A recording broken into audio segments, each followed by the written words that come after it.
Bienvenidos hermanos una vez más. El misterio de la Semana Santa nos presenta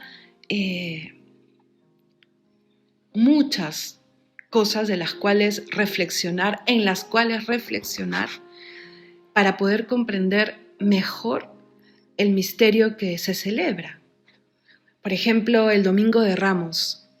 Si nosotros vamos profundizando el porqué de los ramos, el porqué la liturgia de esa Eucaristía empieza en la puerta del templo, en un momento normal, claro, por qué los ramos, por qué 2 evangelios, por qué el sacerdote viste de rojo, todo es parte de una catequesis preciosa, muy rica, que lo que busca es que pongamos toda la atención en el misterio que se celebra. El Señor entra a Jerusalén, donde va a entregarse por nosotros. Y así cada día, las mismas lecturas del lunes, martes y miércoles santo. Y luego entramos al Triduo Pascual, que empieza con el pórtico del Jueves Santo. El Triduo es viernes, sábado y domingo, ¿no? Pero el jueves es el gran pórtico, porque ese día se celebran cosas maravillosas, todas en la línea de lo que el Señor ha querido heredarnos, de lo que el Señor ha querido dejarnos antes de partir. Esa última cena, como la conocemos, ¿no? Ese jueves antes de la pasión del Señor, Él reúne a sus amigos para abrir su testamento. Así me gusta explicárselo a los niños de la catequesis. Él abre su testamento. ¿Y qué cosa es lo que muestra su corazón? Es lo que nos deja, es lo que nos quiere heredar y realmente es lo que nos basta para ser felices, hermanos. Es eso lo que terminará entregando en la cruz. Al final, ya muerto, la lanza traspasa su corazón y como dice el Evangelio, y sale agua y sangre, que son los signos de los sacramentos, la Eucaristía y el bautismo. Todos son signos, pero que hablan de una verdad que no es solo signo, es verdad, es real. Eso es lo que quiero decir, es real, no solo sucedió, no solo sucede en cada Eucaristía, no solo vamos a volver a conmemorarlo este Viernes Santo, Sábado Santo y Domingo de Resurrección, sino que el Señor ha querido que permanezca en nosotros el fruto de eso que sucede todos los días, a través de esas 3 cosas que nos deja el Jueves Santo, y de eso quiero hablarles hoy día. Por ejemplo, si tú te acercas a analizar la liturgia de todos estos días, cuánto se puede crecer, cuánto se puede profundizar. Así ya la conozcas, así tengas muchos años viviendo la Semana Santa cerca a Dios, siempre es bueno volver a mirarlo. Leer, por ejemplo, lo que lee el sacerdote antes de empezar la misa o la oración colecta, siempre nos dirá algo diferente. Las lecturas, pensar en la historia que se vivía en esos tiempos, imaginarse el momento, hacer una buena composición del lugar. Si ahora a ti te toca vivir la Semana Santa en casa, pues procúrate una buena composición del lugar. Prepárate, por ejemplo, viendo la película de Jesús. Hay una versión que a mí me gusta mucho, antigua, tampoco tan antigua, porque es a colores, que se llama Jesús de Nazaret. Y creo que la pasan en la televisión nacional, pero igual me imagino que se encuentra fácilmente en internet, ¿no? Y tiene la vida de Jesús desde antes de nacer hasta la resurrección. Pero sí, pues como son muchos capítulos, puedes centrarte en los capítulos de la vida pública, por ejemplo, este martes y miércoles santo, para disponerte a acompañarle, ya teniendo un rostro en la mente, ya teniendo una voz, habiéndole puesto una voz a esa persona que quieres tanto, que es Dios, ya va a ser más sencillo meterte en el misterio, ¿no? Así como uno hace esos esfuerzos, así la Iglesia también ha pensado en otros esfuerzos que envuelven el misterio. Como les digo, como son muchos servicios, son varios los días santos, se podría pues hablar mucho al respecto, pero yo quiero fijarme en el jueves. Ese día es el día del sacerdote. Ese día reza por tu párroco, por el sacerdote amigo que conoces, o si no conoces a ninguno, reza también por ellos, porque es una vocación muy especial y es una vocación dada completamente a Dios y por Dios a los demás. Y es muy visible cómo se dan a los demás. Y no entremos ahorita en el debate de los buenos y malos sacerdotes. La gran mayoría, pero es que la gran mayoría son sacerdotes que se sacrifican todos los días por sus fieles. Pero claro, siempre es así, el mal ejemplo como que cobra un resalte muchísimo más grande, ¿no? Pero rezar por los sacerdotes, rezar porque sean mejores los sacerdotes, y lo primero que te viene a la mente es pensar en los pecados del sacerdote, reza porque sean mejores, reza porque hayan sacerdotes. Es el día del sacerdocio ministerial. ¿Y por qué es ese día? Generalmente por la mañana del Jueves Santo, el obispo se reúne con los sacerdotes de su diócesis para celebrar lo que se conoce como la misa crismal, la misa en la que el sacerdote consagrará los óleos que se van a usar a lo largo de todo el año para los sacramentos que los requieren, ¿no? Que son sobre todo los que imprimen carácter, pero no solo, ¿no? El bautizo, la confirmación, el orden sacerdotal, y también se usa para la unción de los enfermos. Entonces, ¿se puede ir a esa misa? Claro, fuera del COVID, ¿no? Sí se puede ir porque generalmente es abierta al público, pero ya con la participación de tantos sacerdotes a veces se llena, ¿no? Pero es una misa preciosa, ¿no? Y es una misa en la que el sacerdote renueva los compromisos, digamos, por decirlo de alguna manera, de su sacerdocio ministerial. Por cuestión pastoral, a veces se adelanta a lunes, martes o miércoles, sobre todo cuando las diócesis son muy grandes y porque los sacerdotes tienen que estar en la noche, en la tarde, para celebrar la Eucaristía de ese día, ¿no? Entonces, a veces por eso los obispos tienen la libertad de adelantarlo, ¿ok? Pero la fecha más adecuada sería ese día, el día del sacerdocio ministerial. Es también el día de la Eucaristía. Con eso nos debería bastar para saber que es un día muy, muy importante para los cristianos y que hay que celebrarlo. Es más, ese día se nos dan ciertas licencias para hacer un paréntesis, por lo menos en alguna de las 3 comidas, a las penitencias que hayamos asumido por Cuaresma, ¿no? Si por Cuaresma he dejado de comer algún postre o de tomar algún refresco, pues ese día que sí haya una buena comida, ¿no? Un buen almuerzo, por ejemplo. Pero no puesta la alegría en el almuerzo, porque también puede pasar que como hace 40 días que no como justo eso, pues ese día estoy pensando en que llegue el Jueves Santo para poder hacer pues un break a tanta penitencia, ¿no? Ni tanta ni break. O sea, que sea para celebrar algo. Estoy yo brindando, estoy yo alegrándome, porque la comida habla siempre de alegría, ¿no? Los momentos más importantes de nuestras vidas se han celebrado en torno a algún tipo de banquete. Jesús hizo su primer milagro y su última gran entrega antes de la cruz en medio de una cena, en medio de un banquete. Entonces hay que ser lúcidos. Se celebra también así. Entonces ese día celebra con un almuerzo, sí, con un almuerzo mejor, ¿no?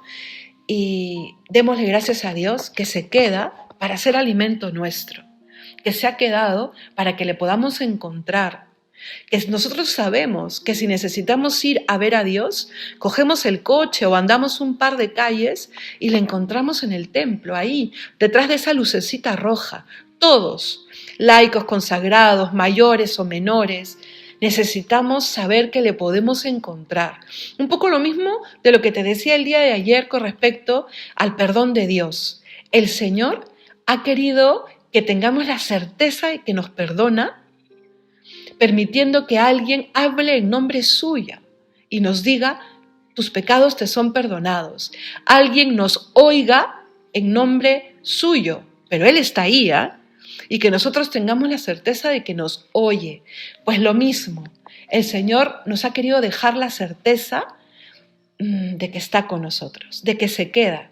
Y no solo se queda siendo alimento, que eso es una suma, mejor dicho, una multiplicación al infinito, porque Él hubiese podido encontrar una manera de quedarse, pero quedarse siendo alimento y escondido en elementos tan sencillos como un poco de harina y un poco de agua, es que ni siquiera tiene un poco de azúcar, no, es lo más sencillo que puede haber. Lo que mejor da la tierra, vid y trigo. Entonces el Señor nos vuelve a decir, por ti lo he hecho todo, por ti. ¿Y qué cosa es lo tercero que nos deja en esa última cena? Nos deja el cómo vivir. Siempre se dice o se resume en el mandamiento del amor, pero va un poco más allá de solo el mandamiento del amor, porque el Señor predica este mandamiento en un contexto en el que nos está amando y amando de una manera muy generosa. Reza por nosotros. Estoy hablando justo del momento en torno a la oración sacerdotal que ustedes pueden meditar en el Evangelio de San Juan. Yo les hablé ayer del capítulo 13, ¿no? Del 13 en adelante se celebra lo que nosotros conocemos como la última cena. 13, 14, 15, 16, 17 en adelante, ¿no? Todos esos capítulos son preciosos, preciosos. Pero desde el 15, el 16, el 17, Jesús entra en un diálogo, primero con los discípulos, que le preguntan, ¿no? Que le dicen ¿a dónde vas? Habla de la vid, habla de los sarmientos, habla del Espíritu Santo, ¿no? Luego habla al Padre de nosotros. No solo te pido por estos, le dice al Padre, sino por aquellos que a través de estos crean en ti. ¿De quién está hablando? Está hablando de ti y de mí, de los que estamos ahorita conversando, tú, yo, y si es que alguien más está oyéndonos. Está hablando de los que 2000 años después íbamos a creer en Él. El Señor ya esa noche nos tenía en su mente y en su corazón. ¿Cómo dudar de un amor así, de un corazón así? Y estaba a pocas horas de ser traicionado, abandonado, juzgado a oscuras, de noche y con un juicio apañado, ¿no? Y luego ser condenado a muerte y en un contexto de muchísima humillación, en fin, ¿no? Pero Él sigue pensando en nosotros, ¿no? Sigue pensando en dejarnos más y en dejarnos mejor para que podamos afrontar la vida en este mundo. 3 cosas celebramos. La Eucaristía, el más grande milagro de amor, el más grande don que el Señor nos ha podido dejar. Yo creo que la mejor muestra de amor, porque en cada Eucaristía Él nos vuelve a amar hasta el extremo. Él vuelve a subirse al Calvario en cada Eucaristía, porque su cuerpo y su sangre vuelven a estar en manos de nosotros para hacer pan, para hacer alimento. La Eucaristía, ¿no? Esa cercanía con Dios, ese poder verle, poder tenerle, poder crecer con Él, estar en verdadera comunión, dejar que Él nos transforme, no solo de fuera hacia adentro, sino de dentro hacia afuera, porque se hace uno con nosotros. La Eucaristía, ese lugar donde nosotros podemos ser aquello para lo que hemos sido creados, personas que le demos gloria a Dios, que alabemos a Dios.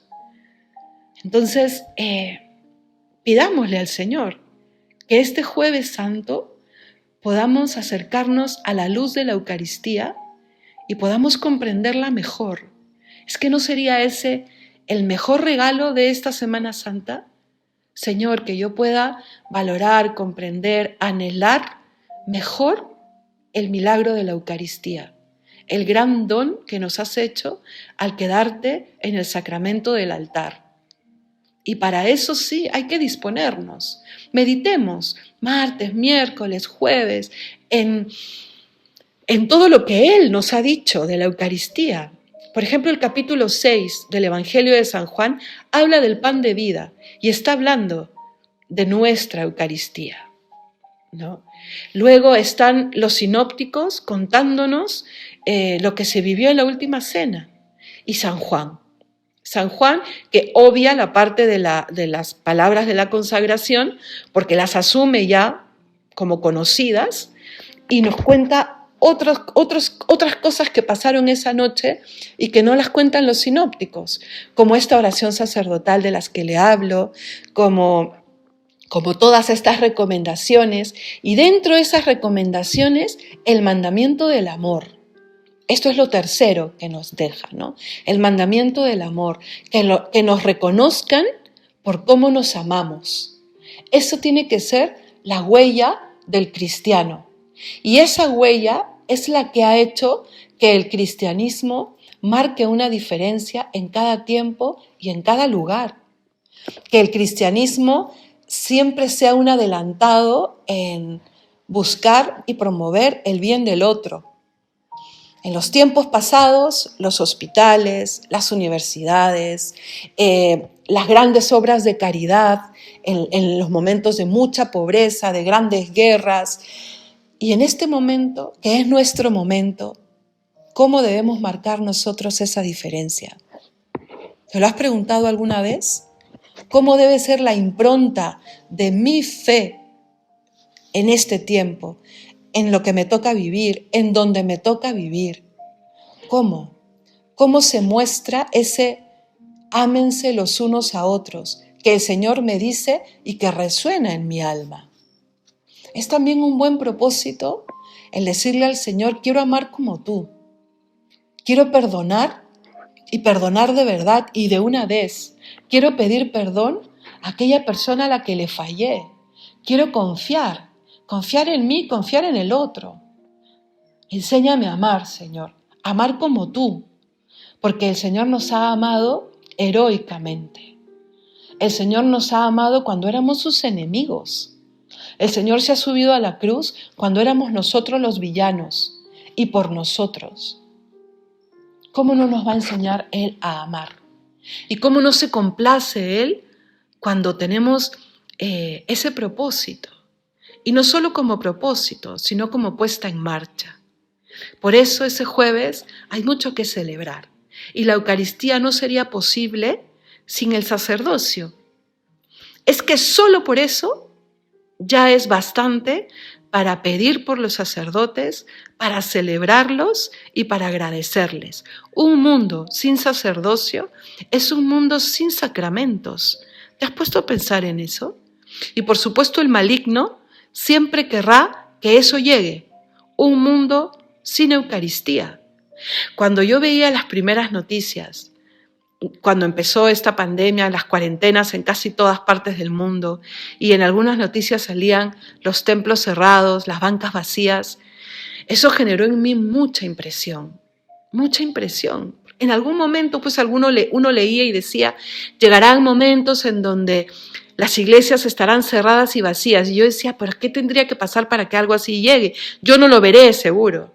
Y sí, llegó y se ve, ¿no? Está bien, es una pandemia, son por motivos sanitarios, pero lo cierto es que estamos viviendo de alguna manera el estar lejos de la Eucaristía o el haber estado lejos de la Eucaristía.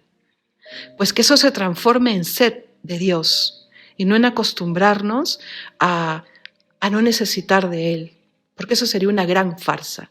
Siempre nuestra alma necesitará de Él, pero nuestra alma y nuestra mente tienen que estar en buena sintonía para que yo pueda comprender que aquello que me hace falta es Dios y que aquello que me va a hacer feliz es Él. ¿Y Él se ha quedado en qué? En un trozo de pan y en un poco de vino que con las palabras del sacerdote consagrado por Él se transforman en su cuerpo y en su sangre. ¿Por qué no nos hacemos el propósito hoy de adelantar las lecturas del Jueves Santo? Las puedes buscar, ¿no? Y las encontrarás muy fácilmente. Lecturas del Jueves Santo del 2021, ¿no? Y leer la primera, el Salmo, la segunda, meditarlas y pedirle a Dios que la meditación de esas lecturas nos acerquen a ese misterio, para llegar al jueves preparados, para rezar, porque mi corazón comprenda un poco mejor lo que el Señor ha querido donarnos al donarse Él en los sacramentos del orden sacerdotal y de la Eucaristía. Y esa misa está llena de signos que no conocemos en otras misas.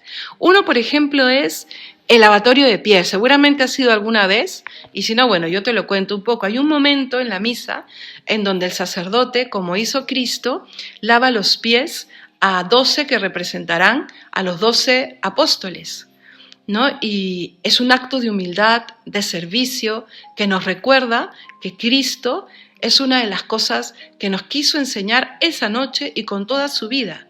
Él dirá, ¿no? El primero que sea el servidor de todos. Yo os he dado ejemplo, ahora hacedlo vosotros. Y ese es el ejemplo que nos quiso dejar también. Así empieza prácticamente el momento culmen de la noche en la última cena. Así empieza, ¿no? Ese fue el colofón de lo que llegaría después con la institución de la Eucaristía. Otra cosa muy interesante en la misa, ¿cómo termina? Al día siguiente el Señor va a morir y viernes y sábado son los únicos 2 días en los que no hay misa, no se celebra Eucaristía en todo el mundo. La misa del domingo se puede celebrar las vísperas, es decir, el sábado de noche, muy de noche, ¿no? Entonces uno dice, bueno, el sábado sí puedo ir a misa, entre comillas, pero es la misa realmente vespertina del domingo de resurrección. Pero el viernes sí no hay misa. Entonces, ¿qué cosa es lo que el jueves se hace también? Se reserva, se consagran más hostias y se reserva esa Eucaristía para darla en comunión a los que el día viernes van al momento del Vía Crucis, de la ceremonia de la cruz, que es lo que se celebra el Viernes Santo, justamente porque no hay misa, a que algunos de ustedes no lo sabían, que a lo que vamos el viernes no es una misa, ¿no? Es una liturgia, la liturgia de la pasión. Y el Señor es tan bueno que dice, puedes tú comulgar 365 días del año, incluso ese día o esos días en los que no hay misa. Para eso se reserva, ¿no? Se guardan un par de copones con las hostias y se guardan en un lugar especial que se llama la reserva, ¿no? Se llama justamente la reserva del Santísimo, el monumento donde está el Santísimo reservado, y se deja el sagrario de tu iglesia, de tu parroquia, abierto, en señal de que no hay Eucaristía, ¿no? Que al día siguiente no habrá misa. Entonces, generalmente lo que el sacerdote va a hacer después de la comunión que sigue en la misa, la oración final, ¿no? La bendición y en el nombre del Padre, el Hijo y el Espíritu Santo, amén, ¿no es cierto? Pues aquí no acaba así. Aquí, después de haber recibido la comunión, los celebrantes hacen una pequeña procesión que pueden ser solo algunos pasos alrededor del altar, depende cuán grande sea la capilla de tu parroquia, y llevan los copones a un lugar que se ha preparado para la reserva. Puede ser al costado, en uno de los altares laterales, en una capilla aparte, pero muy cerca, pero no en el sagrario de siempre. Signos externos que nos hablan de lo que va a pasar o de lo que está pasando, ¿no? Y en esa reserva el Señor estará toda la noche, y tú le puedes acompañar. ¿Y sabes qué cosa sucede esa noche? Lo que Jesús vivió en Getsemaní, ¿no? Entrada la noche, empieza la madrugada y le podemos acompañar en su oración y en su agonía en Getsemaní. Podemos consolarle cuando en la primera oración en el huerto de la historia nadie le consoló. Y él lo reclamó. un Dios que clama que le acompañen. Él 3 veces se acercó a sus apóstoles y les dijo, no duerman, velen conmigo. Pues esa noche de Jueves Santo al Viernes Santo tenemos la oportunidad de ser nosotros los que les respondamos, de ser nosotros quienes escuchemos ese velen conmigo, ¿no? Y al velar conmigo también aprenden a velar sobre vosotros mismos para no caer en la tentación. Esa noche es preciosa, preciosa y termina de prepararnos para lo que viviremos el viernes. Ya estamos dentro del misterio del triduo pascual. Estamos con el corazón agradecido. ¿Por qué? Porque somos un poco más conscientes del milagro de los sacramentos, sobre todo de la Eucaristía, porque te has quedado en el sacerdote, porque en esa cena solo pensabas en nosotros, en decirnos todo lo que necesitábamos para estar listos para la misión que nos encomendarías y para el trance terrible de verte morir en una cruz. El Señor solo sabía amarnos a tiempo y a destiempo, en medio del drama que Él vivía, hermano. O sea, Él vivía su drama personal. Acuérdate que es hombre también. Me refiero a que es ser humano. También experimentaría su pena, su miedo, también tendría a su madre muy cerca, que vería morir al hijo. Él estaba con los 12, formándolos, ordenando los sacerdotes, porque han sido los primeros sacerdotes, pero tendría muy cerca a su madre, con quien seguramente cruzaría también algunas palabras. ¿Y cómo se le acongojaría el corazón a Jesús al saber el sufrimiento por el que pasaría María?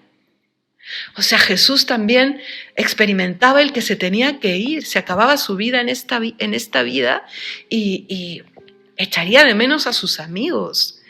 Nosotros no podemos creer que Jesús simplemente tomó un cuerpo humano, no.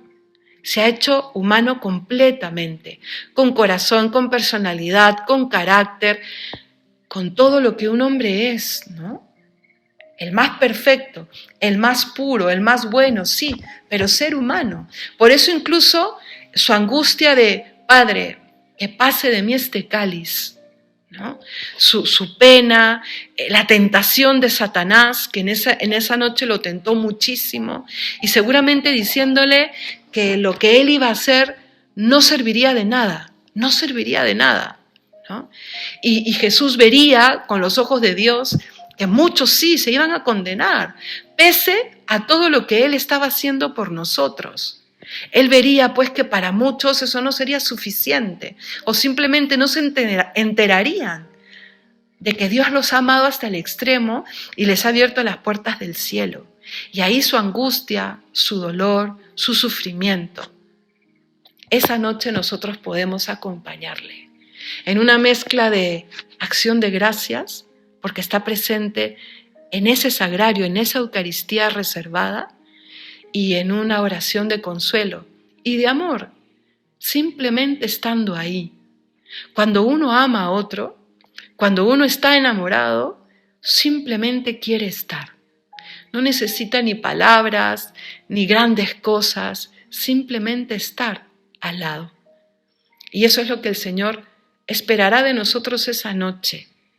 Nuevamente te digo, si ahí donde vives hay toque de queda o no se van a celebrar estas fiestas, pues habrán muchas vigilias transmitidas por internet. Yo te voy a dejar el link de la vigilia que nosotros vamos a hacer esa noche para que si quieres te unas y acompañes al Señor en su reserva que haremos aquí en el monasterio.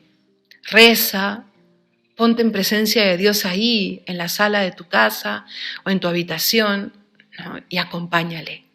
El Señor, por supuesto, que verá con agrado todo el esfuerzo que haces de estar cerca de Él. Que Dios te bendiga y que el jueves sea un jueves especial.